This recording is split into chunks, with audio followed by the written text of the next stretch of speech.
Asia কাপে নিজেদের দ্বিতীয় ম্যাচে আজ শ্রীলঙ্কার বিপক্ষে মাঠে নামবে বাংলাদেশ। আবুধাবিতে ম্যাচ শুরু রাত 8:30টায়।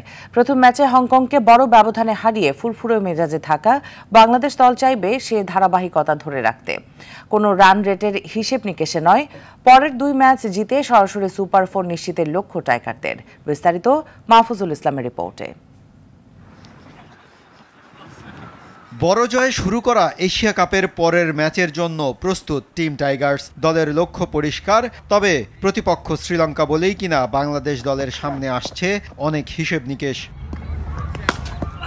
লঙ্কানদের বিপক্ষে টি-20-র জয় পরাজয়ের পরিসংখ্যানে খুব একটা ব্যবধান না থাকলেও বড় মঞ্চের চাপ সামলানোর কঠিন চ্যালেঞ্জ আছে লিটনের দলের। তবে সে স্নায়ু চাপকে পেছনে রেখে বাংলাদেশ দলের লক্ষ্য পরের দুই ম্যাচে জয় নিয়ে সুপার 4-এর সব হিসেব নিকেশ মিলিয়ে ফেলার।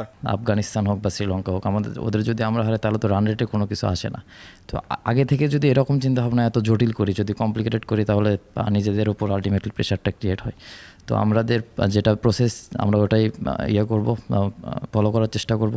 হংকং ম্যাচের একাদশ থেকে খুব একটা পরিবর্তনের সম্ভাবনা নেই, তবে লঙ্কানদের শক্তিমত্তা বিবেচনায় সেরা একাদশ মাঠে নামাবেন কোচ ফিল সিমন্স। এই ম্যাচে শেখ জায়েদ স্টেডিয়ামের উইকেটের সাথে টস হতে পারে বড় একটা ফ্যাক্টর।